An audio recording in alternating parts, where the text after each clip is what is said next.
አቤቱ ቸር እግዚአብሔር አምላካችን ሆይ በዚህ ዕለት በዚህ ሰዓት በዚህ ስፍራ በቸርነት ስለሰበሰብከን ለዚህ ከፍተኛ ቀጠሮ ስላደረስከን ከሁሉ አስቀድሞ ቅዱስ ስምህን እናመሰግናለን። ቸር እግዚአብሔር አምላካችን ሆይ ሁለት ወይም ሶስት ሆናችሁ በስሜ ከተሰበሰባችሁበት እኔም ከዚያ በመካከላችሁ እገኛለሁ ብለሃልና ቃል ኪዳንህን ታጸናለን፣ በመካከላችን እንድትገኝልን፣ ስብሰባችን እንድትባርክልን፣ ልናውቀው የሚገባንን የሚጠቅመንን እንድታስተምረን፣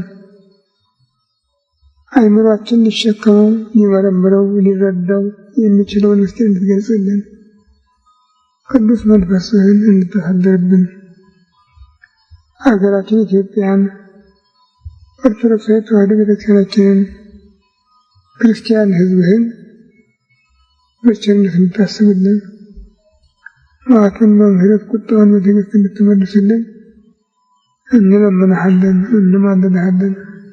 ክብር ምስጋና ለአብ ለወልድ ለመንፈስ ቅዱስ ይሁን ዛሬም ዘወትርም ለዘላለሙ አሜን። አባታችን ሆይ በሰማይ የምትኖር ስምህ ይቀደስ፣ መንግሥትህ ትምጣ፣ ፈቃድህ በሰማይ እንደሆነች እንዲሁ በምድር ትሁን። የዕለት ምግባችንን ዛሬ ስጠን፣ በደላችንን ይቅር በለን እኛም የበደሉንን ይቅር እንደምንል፣ አቤቱ ወደ ፈተና አታግባን ከክፉ ሁሉ አድነን እንጂ መንግሥት ያንተ ናትና፣ ኃይል ምስጋናም ለዘላለሙ አሜን። እመቤታችን ቅድስት ድንግል ማርያም ሆይ በመልአኩ በቅዱስ ገብርኤል ሰላምታ ሰላም እንልሻለን። በሐሳብሽ ድንግል ነሽ፣ በሥጋሽም ድንግል ነሽ። የአሸናፊው የእግዚአብሔር እናት ሆይ ሰላምታ ላንቺ ይገባሻል። ከሴቶች ተለይተሽ አንቺ የተባረክሽ ነሽ፣ የማኅፀንሽ ፍሬ ኢየሱስ ክርስቶስ ምስጉን አምላክ ነው። ደስ ያለሽ ጸጋን የተሞላሽ እመቤቴ ሆይ እግዚአብሔር ከአንቺ ጋር ነውና ሰላምታ ይገባሻል። በተወደደ ልጅሽ ከጌታችን ከመድኃኒታችን ከኢየሱስ ክርስቶስ ምሕረትን ለምኝልን ኃጢአታችንን ያስተሰርይልን ለዘላለሙ አሜን። ኦ ኢየሱስ ክርስቶስ በከመ በሳህልከ ወምሕረትከ ሠረይ ኃጢአቴ ወኃጢአተ ኩሉ ሕዝብከ። ጌታዬ ኢየሱስ ክርስቶስ ሆይ እንደ ይቅርታህ እንደ ቸርነትህ ብዛት የእኔንም የሕዝብህንም ኃጢአት አስተስርይ። በማወቅ ባለማወቅ በማሰብ በመስራት በመናገር የተፈጸመውን ሁሉ እግዚአብሔር ይፍታ። እግዚአብሔር ይባርክልን።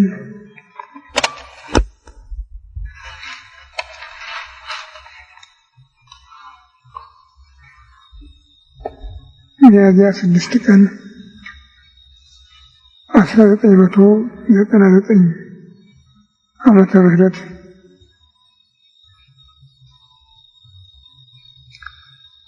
ዛሬ እንደምታውቁት ሰሙነ የፋሲካ ሳምንት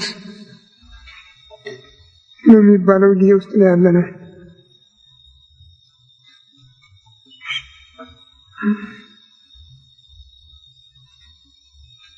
በዘጸአት ምዕራፍ 12 እና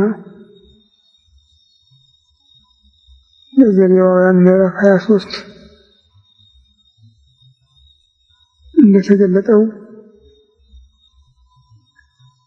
የፋሲካ ሳምንት የፋሲካ በዓል ከመድረሱ በፊት ከመድረሱ በኋላ ተብሎ ሁለት ክፍል ያለው ነው። እስራኤል ከግብፅ ሲወጡ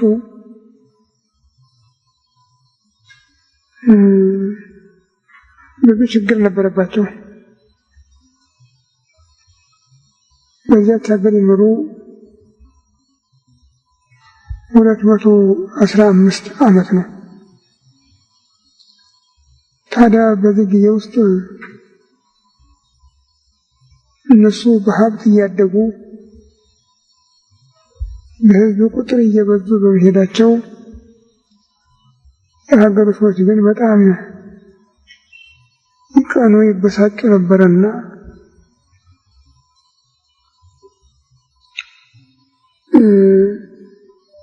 እነሱን ለማዳከም በተቻለ መጠን ለማዳከም ቁጥራቸውን ለመቀነስ ብዙ ነገሮች ያወጠነጥኑ ነበር እና ዛሬ እንዲያውም በግብፅ አሉ የሚባሉ ፒራሚዶች ሁሉ የተሰሩ በእነሱ ጊዜ ነው፣ በእነሱ ጉልበት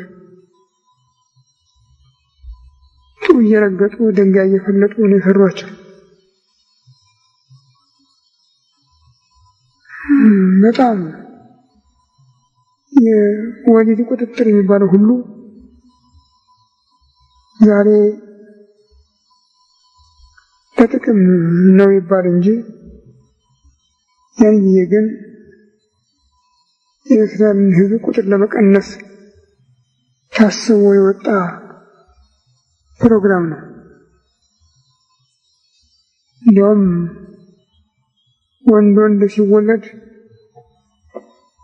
አባይ ጅረት ውስጥ እንዲጣል ተወስኖ ነበርና ሙሴም ይኸው ዕድል ገጥሞት ነበረ። በኋላ ግፉ ስለበዛባቸው ወደ እግዚአብሔር አቤት አሉ። እግዚአብሔር ሙሴን ላከላቸው። ግን ከሀገራቸው እንዲወጡ ይፈልጋሉ። በሌላ በኩል ደግሞ አገልግሎታቸው እንዳይቀርባቸው ያስባሉ እና ይውጡ ብለው ይወስኑና እንደገና መልሰው እምቢ ይላሉ። እግዚአብሔር በአንድ መቅሰፍት ሲመታቸው ደግሞ ይውጡ ይላሉ። አሁንም መልሰው ይጠጥታሉ። 9 ጊዜ እንደዚህ አድርገዋል። 10ኛው ግን ጠንካራ ነበር። ሞተ በኩሩ ነው። በየቤቱ የበኩር ልጅ በአንድ ቀን ሞተ። እግዚአብሔር ለሙሴ ይህንን መጀመሪያ ማስጠንቀቂያ ሰጥቶት ነበረ። የሚያዝያ ጨረቃ ሰርቅ ባደረገች በ10ኛው ቀን እያንዳንዱ ባለቤት የቤተሰቡን ቁጥር መዝኖ በግ እንዲገዛና እንዲያስር 14 ለ15 አጥቢያ ማታ በጉን አርደው ደሙን የቤታቸውን መቃን መድረክ እንዲቀቡና እንዲዘጉ፣ በጉን ግን ጥብሱን እንዲበሉ፣ የተቀቀለ ወይም እርጥብ የተባለ ነገር እንዳይቀመስ፣ አንድ በግ ለመጨረስ የሚችሉ ሰዎች ተቆጥረው እዚያ እንዲቀመጡ ብሎ አዘዘው። እንዳለው አደረገ። ቤቱን መቃን መድረኩን ቀቡት። መልአከ መቅሰፍቱ በግብፅ አገር ገባ። እነሱ ያሉበትን ቤት ግን ያን የተቀባውን ደም እያየ እያለፈው ይሄድ ነበረ። በግብፅ የበኩር ልጅ ሁሉ በአንድ ቀን አለቀ። ፈርዖን ራሱ የበኩር ልጅ ስለነበረ ደንግጦ አሁን መውጣት ይዛችሁ ሊወጡ አለ። በመንፈቀ ሌሊት ስንቅ እንኳን ሳያዘጋጁ ዱቄት እንደቋጠሩ ነው ከግብፅ ወጡ እና ይሄ ፋሲካሁ ለእግዚአብሔር ይለዋል።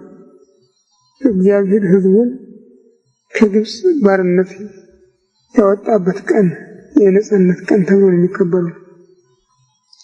ይህ በመሆኑ በዓሉ ከመድረሱ በፊት ሳምንት፣ ከበዓሉ ጀምሮ ሳምንት ነው የሚከበረው።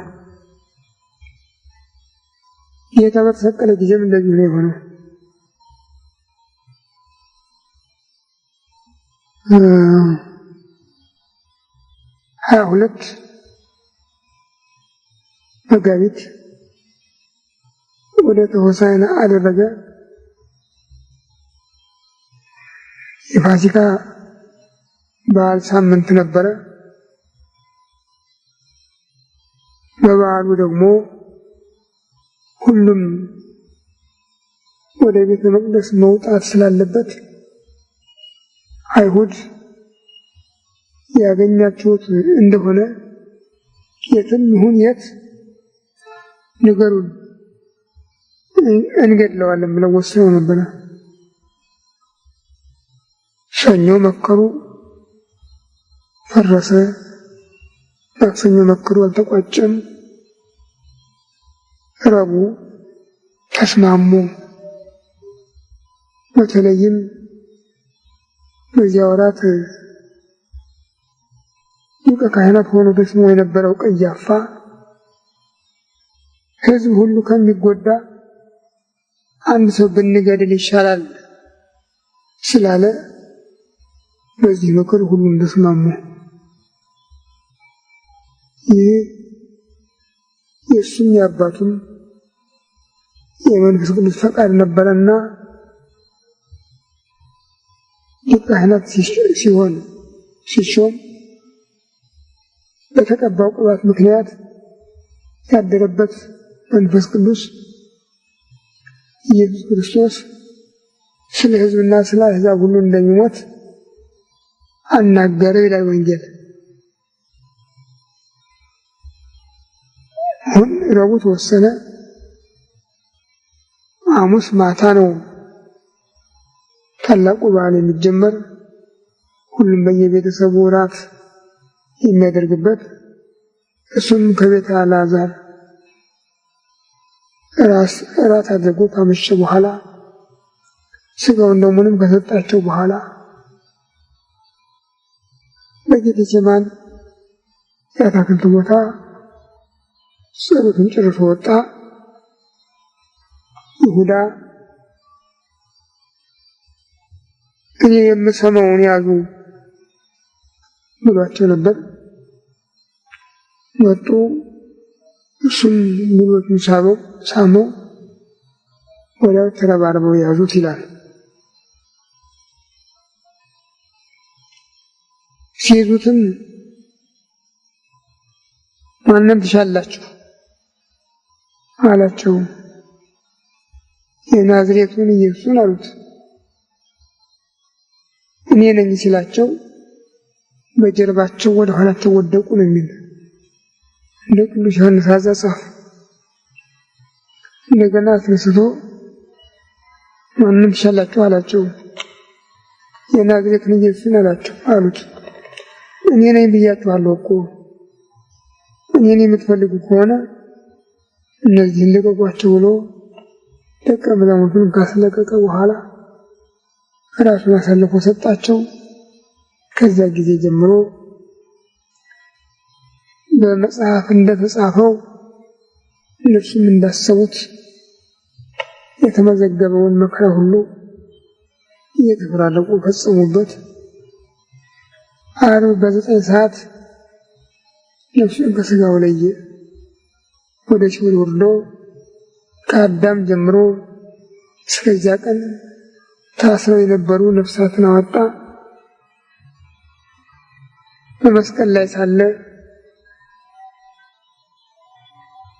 ከወታደሮች አለቃ አንዱ ጎኑን በጦር ወጋው። ትኩስ ደም፣ ጥሩ ውሃ አፈሰሰ።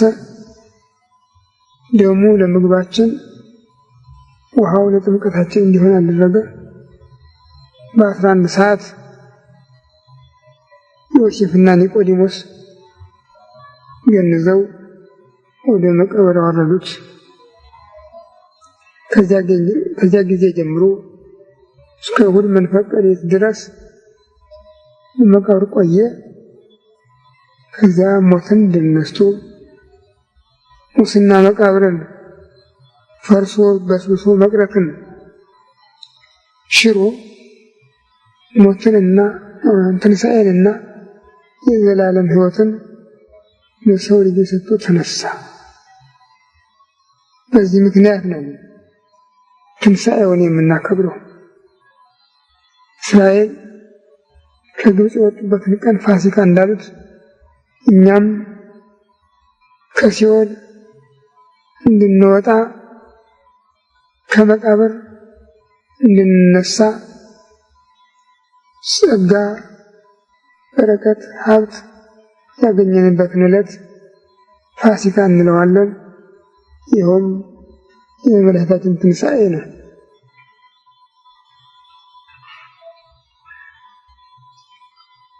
የክርስትና ሃይማኖት እጅግ በጣም ጥልቅ ረቂቅ ነው። በሃይማኖት ለሚቀበለው ካልሆነ እንዲያው በወሬ የሚደረስበት አይደለም።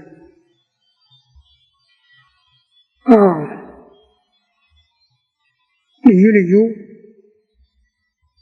የሃይማኖት ድርጅቶች አሉ። እንደ ሂንዱ፣ እንደ ቡድሃ፣ እንደ እስላም ያሉ። በሀገራችን እንኳን አባገዳ ይባላል። ታዲያ ሁሉ የቀልድ የተረት ነው። ይህ ግን ከመሰረቱ ጀምሮ እስከ መጨረሻው ድረስ በድንቅ ስራ የተሞላ ነው። ከመጀመሪያው የእናቱ መሰረተ ድንግልናዋ ሳይናወጥ፣ ማኅተመ ድንግልናዋ ሳይለወጥ በማህፀኗ አደረ። ከስጋዋ ስጋ ከነፍሷ ነፍስ ነስቶ ሰው ሆነ። ሰማይ ምድር የማይወስኑት አምላክ ሰማይን ምድርን በመሃል እጁ እንደ እንቁላል እንደ ጽና ጨብጦ የያዘ አምላክ በአጭር ቁመት በጠባብ ደረት ያውም በመጠነ ሕፃናት ተወስኖ በደሟ ላይ ተሳለ ተቀረጸ። መጽሐፍ ታቁረ ውስተ ማኅፀንኪ ታቁረ ውስተ ማኅፀና በማኅፀንሽ ተቋጠረ በማኅፀኗ ተቋጠረ እያሉ ይናገራሉ። ተቋጠረ ነው የሚሉት። ዘጠኝ ወር ከ5 ቀን ስርዓቱን ፈጽሞ ተወለደ። በበረት አስተኛችው፣ በጨርቅ ተቀለለችው፣ አውራጣቱን አሰረችው። ከዚያ ጊዜ ጀምሮ የሰውን የዕድሜ ስርዓት ተከትሎ አዳም የ30 ዘመን ጉልማሳ ሆኖ የተፈጠረ ስለሆነ እሱም የ30 ዘመን ዕድሜ እስከሚሞላው ድረስ የሰውን እድገት እየተከተለ ነው የኖረ። አምላክ ነኝ፣ ዕለቱን ተወልጄ ዕለቱን ልደግ፣ በመሃል አቋርጬ ተወው አላለም። በማህፀኗ ተቋጥሮ እንደቆየ ኋላም በቅፏ በጀርባዋ ነው እስከ 3 ዓመት የቆየ። እንዲያውም የድንግል ጡት ወተት የለውም። ሴቶች ባል ካላገኙ ከወንድ ካልተገናኙ ወተት ማስገኘት አይችሉም። ደረቅ ጡታቸው እና የምታጠባው እያጣች ፍጥረቱን ሁሉ የሚመግብ አምላክ ወተት አጥቶ ደረቷ ላይ ሆኖ ቀና ብሎ አይኗን እያየ እያለቀሰ ያስጨንቃት ነበር። ይህ ሁሉ ልክ በስርዓተ ሕፃናት ሊፈጸም በሚገባው መሰረት ተፈጽሞ 30 ዘመን ሲሆን ግን የመጣበትን ስራ ለመግለጥ በዓለም በትምህርት በታምራት ኃያልነቱን፣ ጌትነቱን፣ አምላክነቱን ካሳየ በኋላ ያሰበውን ለመፈጸም ወደ ቀራንዮ መጣ። እንግዲህ ቀደም ባለው ታሪክ ኖህን ከነቤተሰቦቹ በመርከብ ከማያህ የጠበቀ አምላክ ነው። ኋላም እስራኤልን በድንቅ ታምራት ከግብፅ ያወጣ አምላክ ነው። 40 ዘመን መና ከደመና እያወረደ ውሃ ከድንጋይ እየፈለቀ የታደጋቸው የጠበቃቸው የመራቸው አምላክ ነው።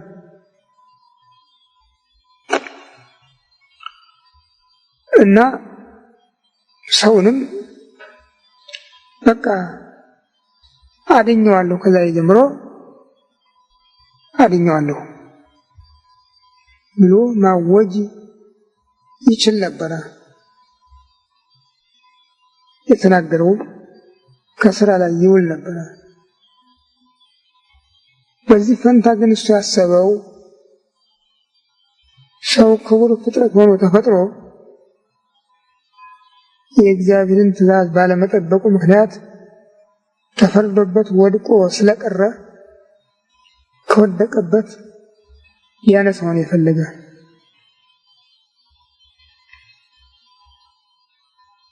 አንድ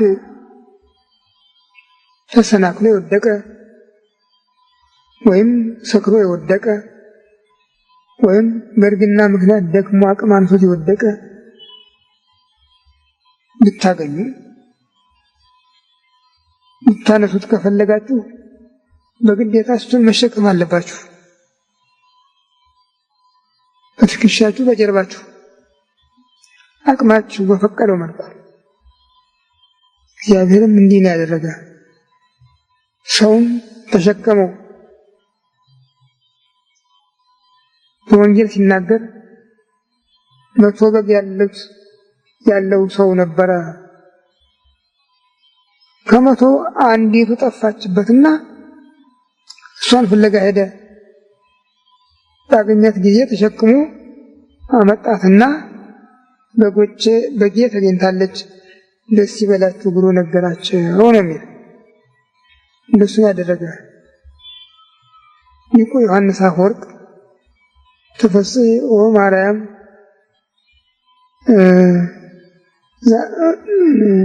ሞአንቲ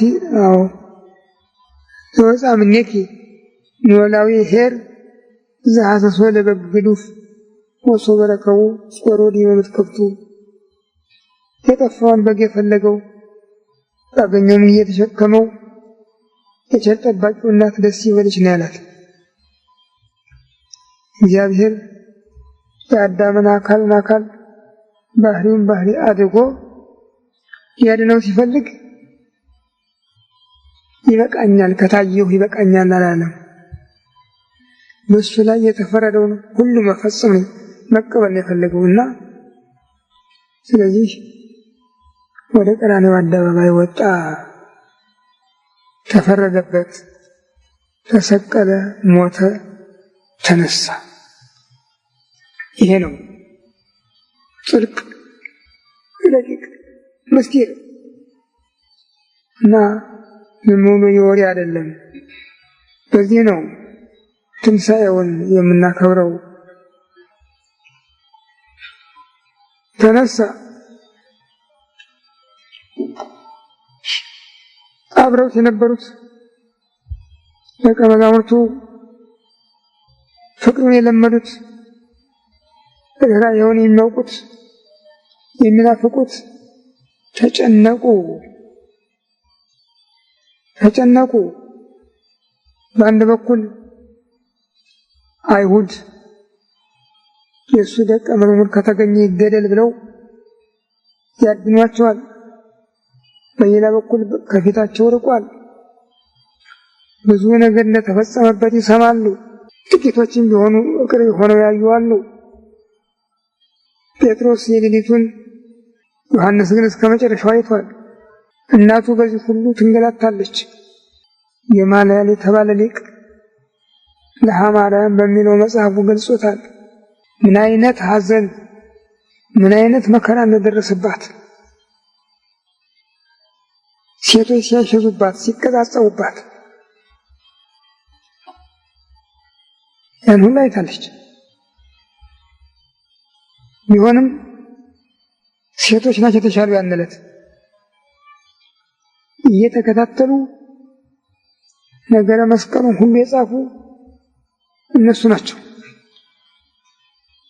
እነሱን አይፈልጓቸው ነበርና እየተከታተሉ አሁን ይህ ደረሰ፣ አሁን ይህ ደረሰ፣ አሁን የተፈጸመበት እያሉ ልብሱ መገፈፉን፣ ራቁቱን መገረፉን፣ መቸንከሩን መስቀል ተሸክሞ በቀራንዮ አደባባይ ዳገት መውጣቱን ሁሉ የጻፉ እነሱ ናቸው። ኋላም መቃብሩ የተቀበረበትን ለማየት የበቁ እነሱ ናቸው። በሶስተኛው ቀንም እንደ አይሁድ ስርዓት በሶስተኛው ቀን ከሙታን መቃብር ላይ ሄዶ ሽቱ ማፍሰስ የተለመደ ነበርና ያን አዘጋጅተው ነው የወጡ። ቅዳሜ ማታ ለእሑድ አጥቢያ ገስግሰው ነው የወጡ ይላል።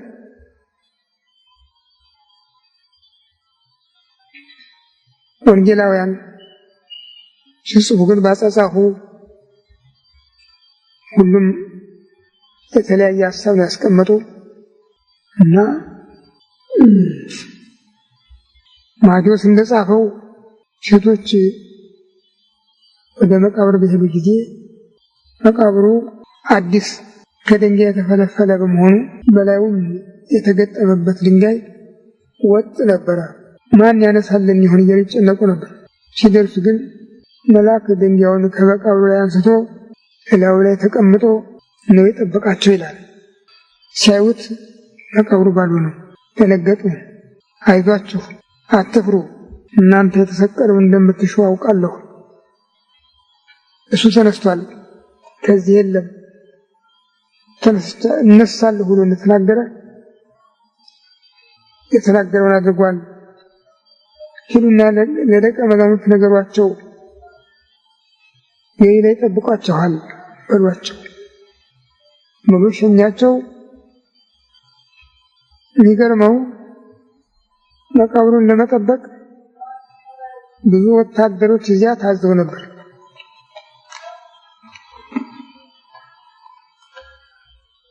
ዓርብ ከተሰቀለና ከተቀበረ በኋላ ቅዳሜ አይሁድ ሄደው ጲላጦስን አሁን አንድ ነገር ትዝ ብሎናል፣ ያ ሰው ነው ያሉት። ያውም በሰዓቴ ይላሉ፣ ያ አሳች ሰው እነሳለሁ፣ እሞታለሁ፣ በሦስተኛውም ቀን እነሳለሁ ብሎ ተናግሯልና ምናልባት ደቀ መዛሙርት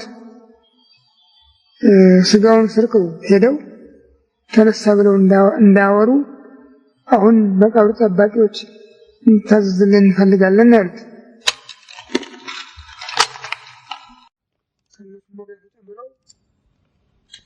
ሆሪ ውሃ ተሞዋ መቃብር የማይተመሙ ይላል። መቃብሩን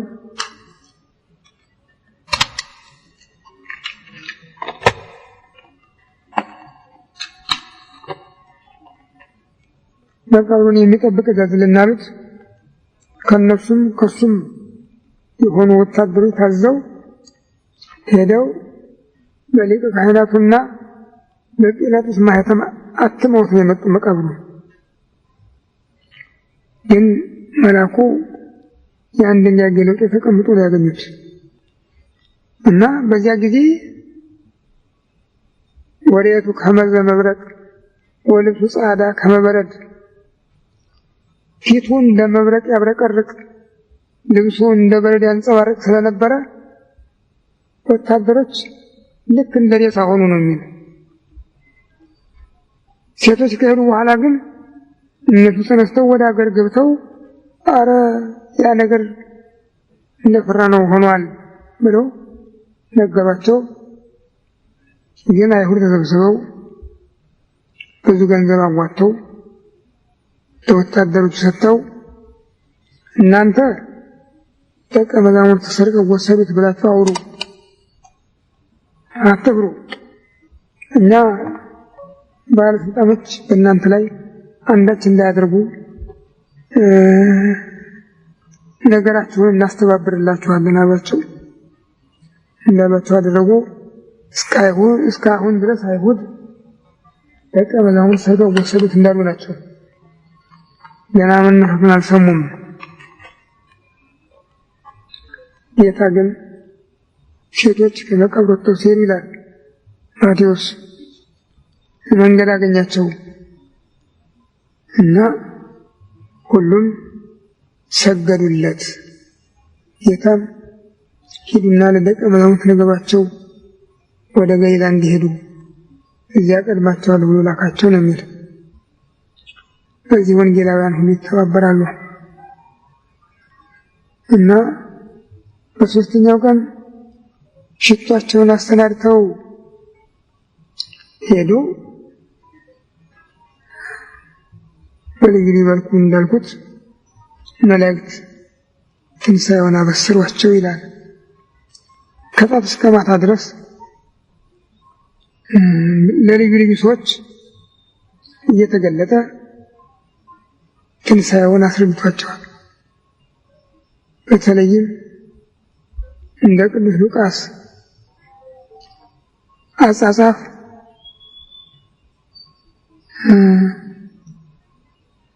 እሑድ ወደ ማታ ከኢየሩሳሌም ኤማሁስ ወደሚባል ሀገር የሚሄዱ ሁለት ጓደኞች ነበሩ፣ ቀሌዮጳና ኒቆዲሞስ። ሐዘኑ ከጭንቅላታቸው አልወጣ ብሎ በእሱ ጉዳይ ላይ ነበር የሚነጋገሩ።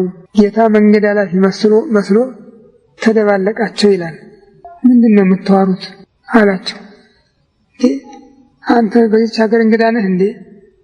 በዚህ ሀገር በሰሞኑ የተደረገውን አልሰማህም? እኛ ለእስራኤል ተስፋ የመጣ ነው ብለን የምናምነውን ኢየሱስን ሊቃነ ካህናትና መኳንንቶቻቸው በሐሰት ተባብረው እንደሰቀሉት እንደገደሉት አልሰማህም? ዛሬ እኮ 3ኛ ቀን ነው። እንዲያውም ይገርምሃል፣ ዛሬ ከመካከላችን ሴቶች ወደ መቃብር ሄደው ነበር፣ ተነስቷል እያሉ ድንቅ ነገር ይነግሩናል እያሉ ሲነግሩት፣ እናንተ ሰነፎች ክርስቶስ እኮ እንዲገደል በ3ኛው ቀን እንዲነሳ በነቢያት መጽሐፍ ተጽፏል፣ እንዴት ልብ አታደርጉም እያለ ሲያነጋግራቸው ፀሐይ ለመጥለቅ ተቃረበች ነው የሚል። በሉ እንግዲህ እንሄድላችሁ ብሎ ከመካከላቸው ነጠለ ሲል መሽቷል፣ ትሄዳለህ፣ ከእኛ ጋር እደር፣ ነገ ትሄዳለህ ብለው አባበሉትና አብሯቸው ገባ። ማዕድ ቀረበ። ማዕዱን ባርኮ ሲሰጣቸው ዓይናቸው ተከፈታና እሱ መሆኑን አወቁት፣ ግን ተሰወራቸው ይላል።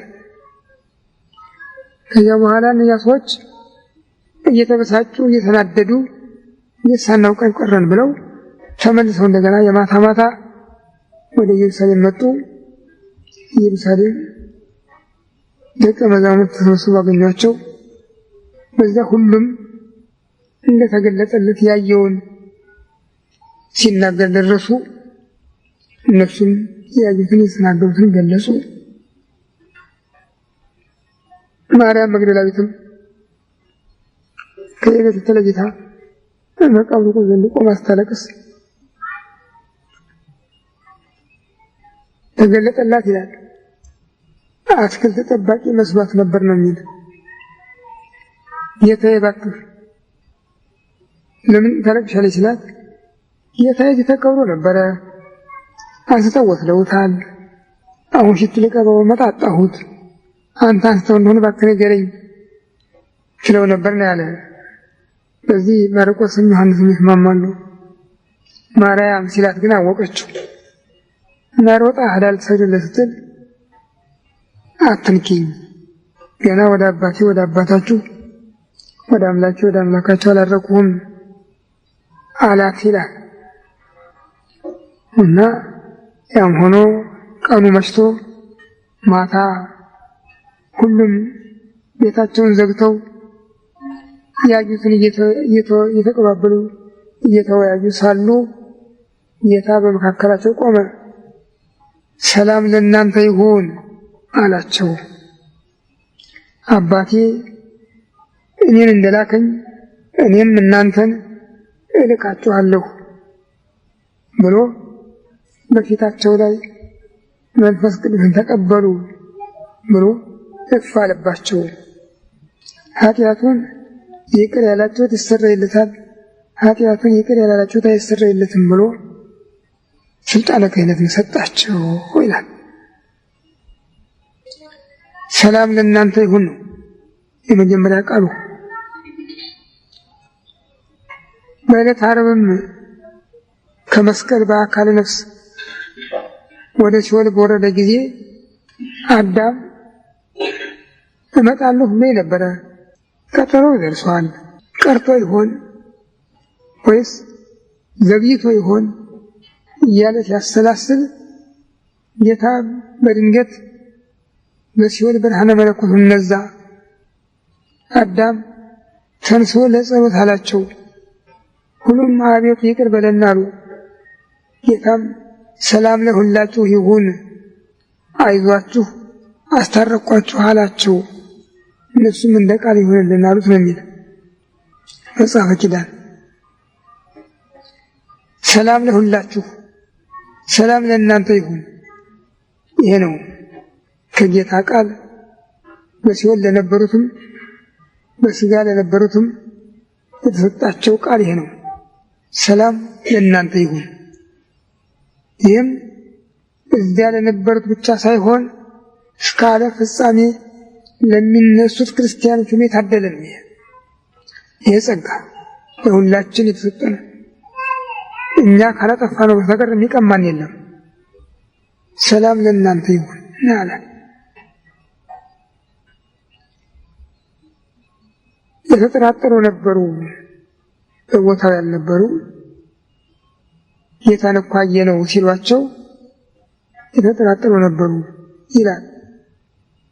እንደገና በሳምንቱ አሁንም እሑድ ማታ ተገለጠላቸው እና አንዱ ቶማስ ስለነበረ ቶማስ እና እጅህን አምጣ፣ የተወጋ ጎኔን የተቸነከረ እጄን እግሬን ያለው አይቶ ጌታዬ አምላኬ አለ ይላል።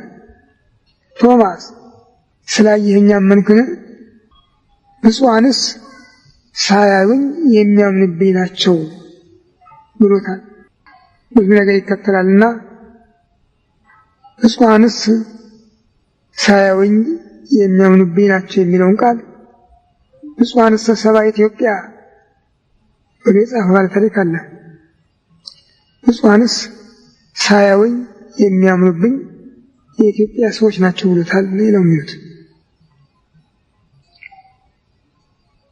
አዎ በዚያው ዓመተ ምሕረት ሐዋርያት መንፈስ ቅዱስን ተቀብለው በኢየሩሳሌም ሳሉ ፊልጶስና ጓደኞቹ በኢየሩሳሌም ዙሪያ ያሉትን ሀገሮች እየተዘዋወሩ ሲያስተምሩ በነበረበት ጊዜ የኢትዮጵያ ንግሥት ጃንደረባ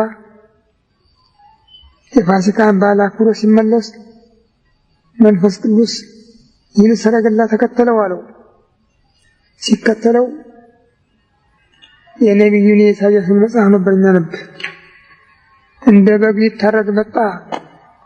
በግ ጠጉሩን ሲሸልቱት ከመዓልት ሐሩር ከየት ቁር የምድንበትን ለምን ትቀሙኛላችሁ ብሎ እንደማይናገር አልተናገረም የሚለውን ሲያነበው የምታነበውን ታውቀዋለህ ነው ያለው ሐዋርያ።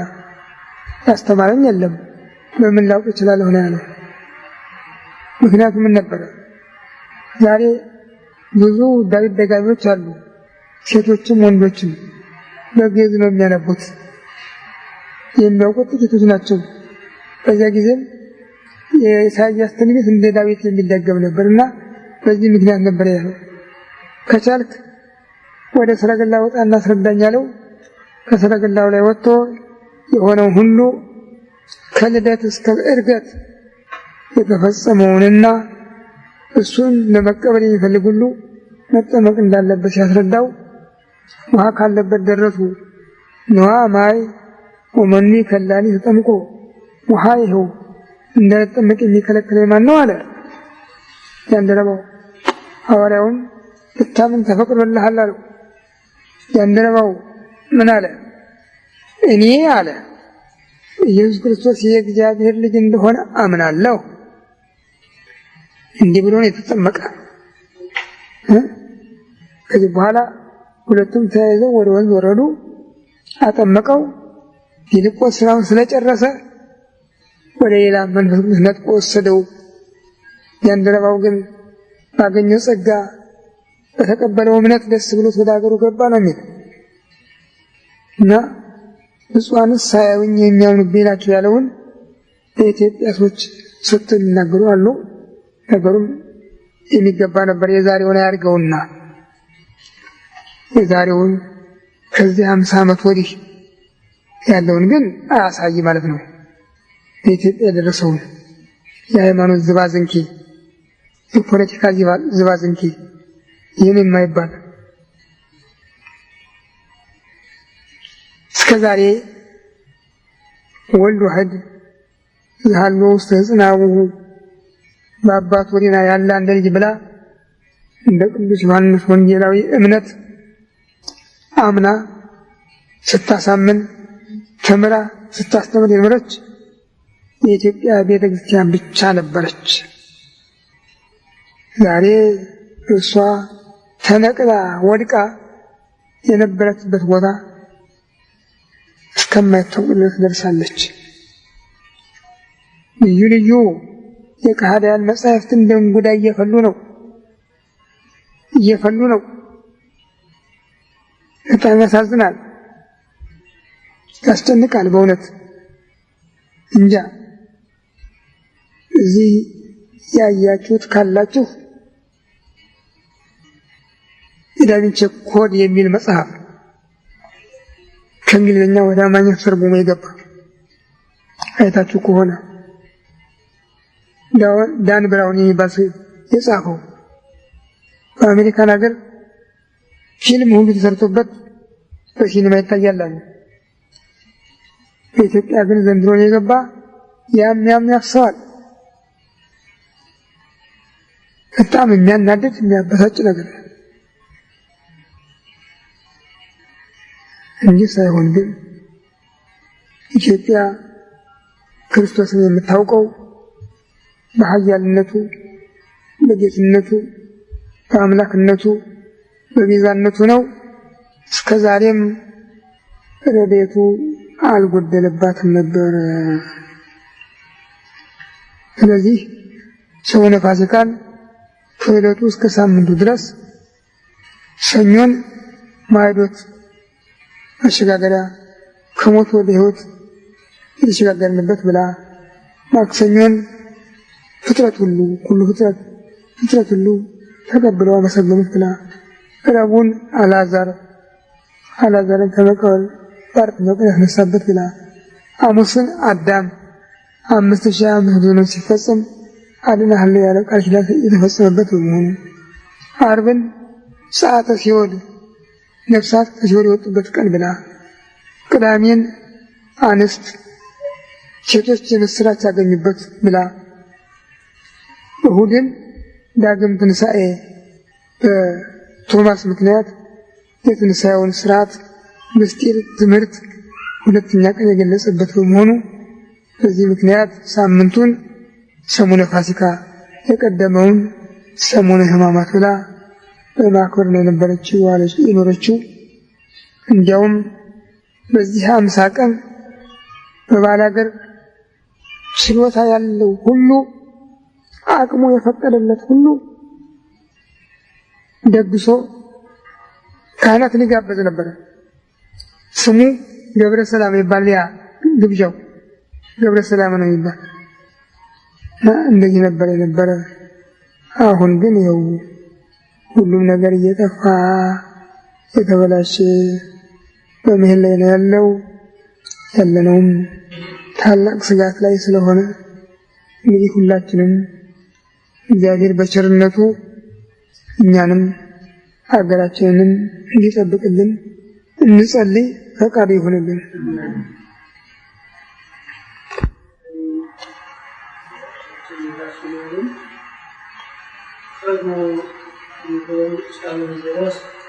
ሴቶች ከወንድ ጋር ግንኙነት ካላደረጉ ለመቀበል ጽንስ ለመድረስ አይችሉም። እንዲያ ከተገናኙ ግን ወተት ለማስገኘት ይችላሉ። ድንግል ማርያም ግን በኋላ ሳሉ ኢየሱስ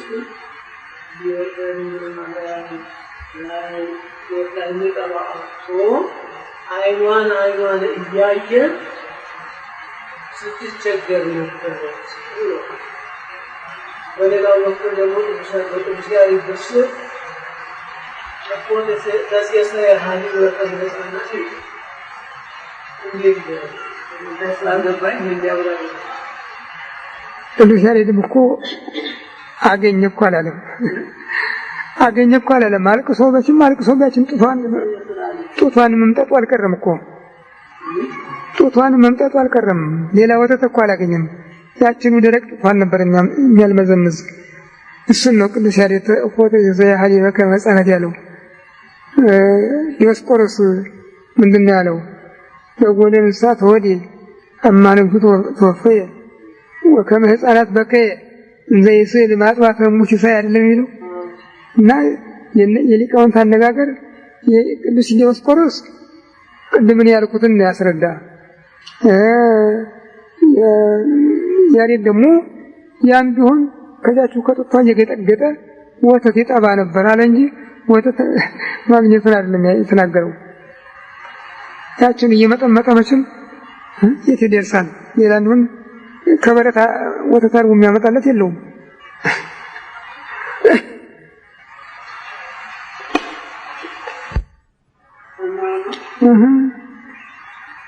ምግብ የሚሰጥ አምላክ እንደ ሕፃናት ምግብ ፈልጎ ያመገኘቱ ወተት ማለቱ። ሌላው ደግሞ ቅዱሳት አንስት የትንሣኤውን ምስጢር ለማየት የመጀመሪያ ዕድል ያገኙ ኢየሱስ ሆኑ። በጌታ ጸዋትወ መከራ ጊዜ እየተከታተሉ ታሪኩን ይጽፉ ነበር አሉ ነው። ግን እዚህ ላይ ስናይ አንዲትም ሴት ብትሆን መልእክት ትጽፋለች። ከወንጌላውያን መካከል ቢቀር እንኳን መልእክታት የጻፉ ሴቶች የሉም። ያፈሳሳት በዚህ ደረጃ ይሄ ያለ ጻፉ ለማለት ምናልባት መልእክቱን እየተከታተሉ ማስታወሻ የያዙትን ለሐዋርያት ይሰጡ ይሆን እንደሆነ ነው እንጂ ግልጽ እነሱ የጻፉት መልእክት ተብሎ የተነገረ የለም። መጽሐፈ ኪዳን ማን ያስረክባችሁ? መጽሐፈ ኪዳን ማን የሰጣችሁ? ከየት የተገኘ?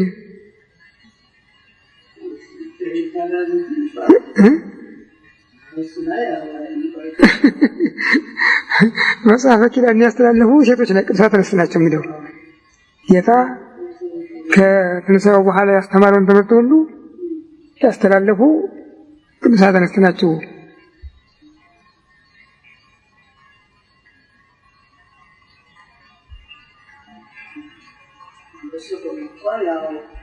ቤተክርስቲያን ዘመን ተዳደረ እኮ ይህን የጻፉ ቅዱሳት አንስት ናቸው ያስተላለፉት። እነሱ ናቸው።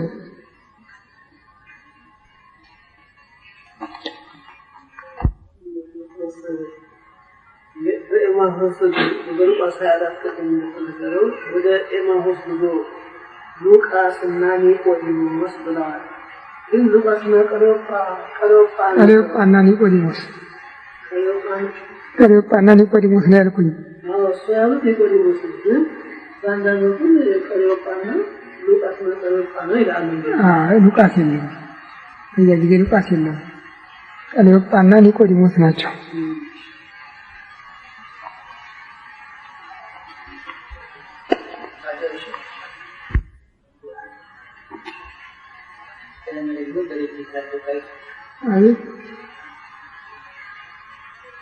ወደና በጌታ መካከል የነበረው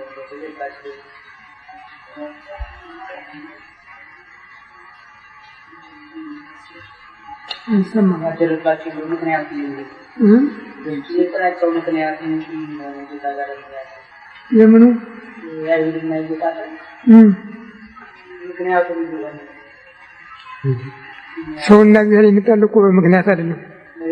ሰውና እግዚአብሔር የሚጣሉ ሁልጊዜ ሰውም ብያለ ነው። አይሁድን ተበደሉ። አይሁድ የነበራቸው በሽታ ጌታ የሚያደርገው ታምራት ሁሉ ከነቢያቶቻቸው በላይ ነው። በዚያ ላይ ነቢያት የተናገሩት ተስፋ ሁሉ ትንቢት ሁሉ በእሱ ላይ እንደሚፈጸም ይነግራቸዋል። እነሱ ደግሞ ከሙሴ በቀር ሌላ መስማት አይፈልጉም። ሙሴን፣ አብርሃምን፣ ይስሐቅን፣ ያዕቆብን፣ ዳዊትን እነዚህን እያነሳ የሚያመሰግናቸውን የሚወዱ በዚህ ምክንያት ነው እንጂ ምንም የሚያጣላቸው ነገር ነበረ ከሆነም የመጣላቸው ለእነሱ ነበረ። አምነው ሊቀበሉት ይገባቸው አልነበረም፣ ግን አልሆነም። ከዛ ጋር ደግሞ እንግዲህ የእግዚአብሔርን ስራ አናውቅም። እናውቃለን። ክርስቶስ ቤዛነቱ ለዓለም ነው። አይሁድ ግን የግል ማድረግ ይፈልጉ። የግል ንጉሳቸው ዓለምን የሚገዛ ንጉስ አገኘን ማለት ነው ይፈልጉ። እሱ የዓለም ሁሉ ንጉስ ቢሆንም መንግስቱ በመትረየስ የታጀበ አይደለም። እንዲህ ያለ አይደለም የፈለጉ እነሱ። ሮማውያንን ቀጥቅጦ ከእግራቸው በታች አድርጎ እነሱን የበላይ የሚያደርግ ነበር የፈለጉ። እንዳሰቡት ሊከተሉት ኖሮ ይሆን ነበር። ግን እነሱ ይህን አላደረጉም። እንግዲህ እግዚአብሔር ከጸጋ ውጭ ያደረጋቸው ምን እናድርግ? እሱን የሚያውቀው።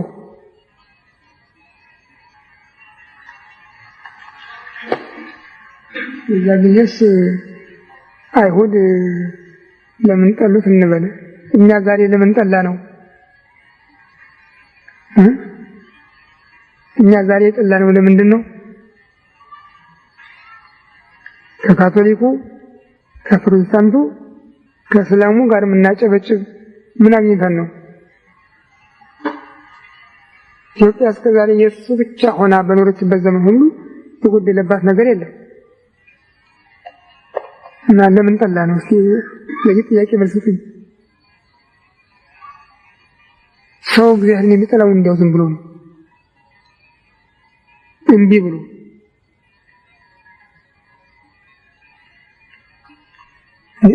እንግዲያው ከወገናቸው ያልሆነው የማያውቀው ከተስፋ ውስጥ የሌለው ጲላጦስ እኔ በደል አላገኘሁበትም እንዴት ልፍረድበት ይላቸዋል። ስቀለው እኛ ነግረናል ይበቃል እያሉ ታገሉት የነበረ። በኋላስ ማንን ልፍታላችሁ ከወንበዴዎች ከነሱ ቢለው ከሱ ቢላቸው በርባንን ፍታው ኢየሱስ ስቀለው አይደለም ያሉት። ምስጢሩ ግን እሱ ታስሮልን ኃጥአን እንድንፈታ እሱ ሞቶልን በሞት የተጎዳ ነው እንድንድን ስለሆነ ተደረገ። በኋላም እጁን ታጥቦ እኔ ከደሙ ንጹሕ ነኝ ሲላቸው ደሙ በእኛና በልጆቻችን ላይ ይሆን እኮ ነው ያለው። የቻለ ጭካኔ የተሞላበት መሐላ ነው። በእኛ ላይ ይሁን፣ እሺ በልጆቻችን ላይ ይሁን። እስከ ዛሬ ከአረብ ጋር ተናነቃሉ፣ ከእስላም ጋር ተናነቃሉ።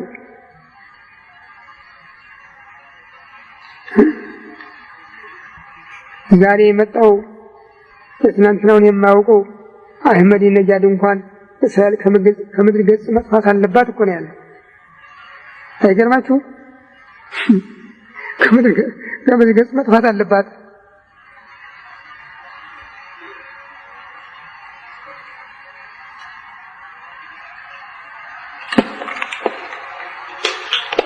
የትላል ስድስት ሚሊዮን አይሁዶች እንጨርስ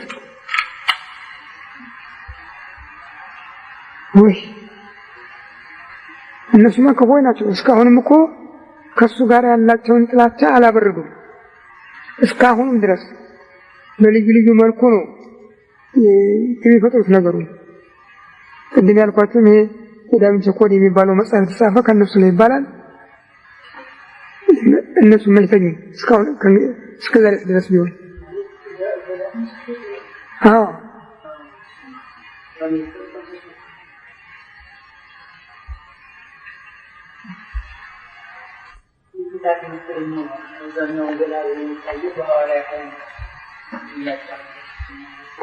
አቤት